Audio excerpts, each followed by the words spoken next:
खत्म हो जाएगी। Are you happy with the kind of content जो बन रहा है, क्योंकि आप प्रोड्यूसर भी हैं खुद भी?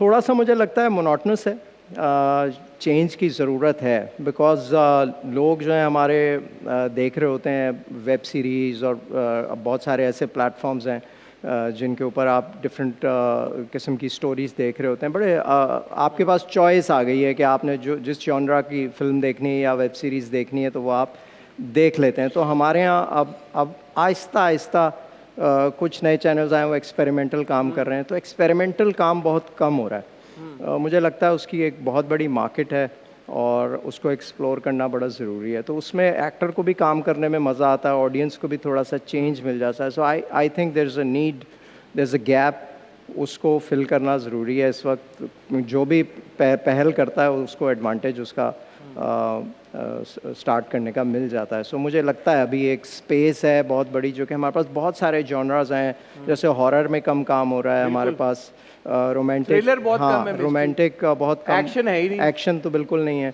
तो अब थोड़ा थोड़ा चेंज आना शुरू हुआ है। कुछ चैनल्स हैं जो एक्सपेरिमेंटल काम कर रहे हैं और कुछ हैं जो फार्मूला काम करते हैं, बिकॉज वो रेटिंग वाइज हमारी मैसेज की जो लाइकिंग है उसके हिसाब से लेके चल रहे हैं, रिस्क नहीं ले रहे होते। सो मुझे लगता है कि रिस्क लेना ज़रूरी है, स्पेशली बड़े चैनल्स जो हैं अगर वो कोई एक्सपेरिमेंटल काम करते हैं। सो आई थिंक लोगों को थोड़ा सा डिफरेंट चीज़ देखने को और मिलेगी। आपको ये क्यों लगता है कि कॉमेडी क्यों कम हो गई है?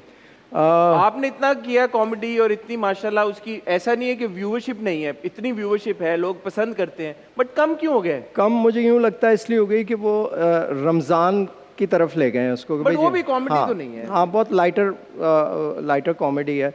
सो मुझे लगता है कि कॉमेडी के ऊपर कम काम हो रहा है। आप सही कह रहे हैं, लेकिन वो हमने उसको सिर्फ एक स्पेसिफिक कर दिया कि जी रमज़ान के लिए सेव कर और वो लो एक इसको। सिटकॉम फॉर्मेट से हम हट गए हैं। हाँ वो सिटकॉम, अच्छा एक्चुअली कॉमेडी लिखना बड़ा मुश्किल काम है और उसमें एक्टर की इन्वॉल्वमेंट बड़ी ज़रूरी है कि वो एक्टर जो है अगर वो खुद उसको कैसे बना लेता है अपने कैरेक्टर को कि वो लार्जर दैन लाइफ बन जाते हैं। तो वो दो चार चीज़ें आई, एक जैसे वो बुशरा आपा ने किया था,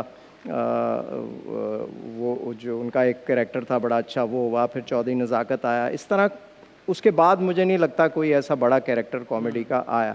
लेकिन हमारे यहाँ एक मसला ये भी होता है कि एक्टर जब कॉमेडी करता है और वो कोई अच्छा कर जाता है तो वो फिर एक छाप लग जाती है। फिर वो सीरियस रोल में ना लोग, मैं जब वो करता था किस दिन मेरा ब्याह होगा, तो मुझे उससे निकलना बड़ा मुश्किल हुआ। मुझे वो इवेंचुअली उसको ब्रेक करना पड़ा। 3 साल मुझे लगे कि लोगों का परसेप्शन क्लियर करने में कि यार सीरियस काम भी करता आया था भाई ये, तो सिर्फ कॉमेडी नहीं।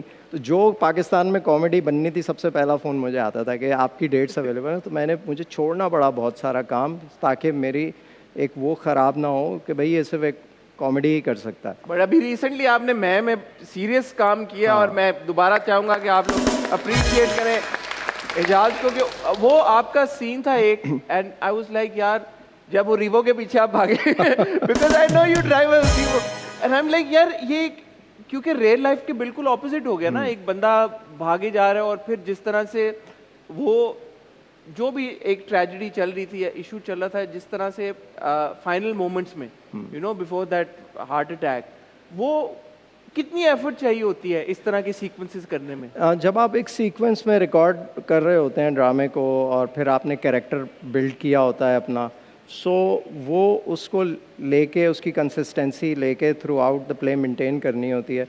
सो सीन्स भी इस तरह के लिखे हुए थे बड़े अच्छे, जंजीबील ने वो स्क्रिप्ट लिखा था, तो उसको उसके अंदर जो है सोल डालनी होती है बेसिकली एक्टर को। So you have to feel that कि यार वाकई उस मिजरी से वो आदमी गुजर रहा है और क्या जो गुजर रहा होता होगा वो क्या उसके ऊपर इम्पैक्ट होता होगा उसकी ज़िंदगी में, कितना स्ट्रेस और कितना वो सब चीज़ें सोच के फिर वो इंसान करता है। इसी तरह मेरा एक कैरेक्टर था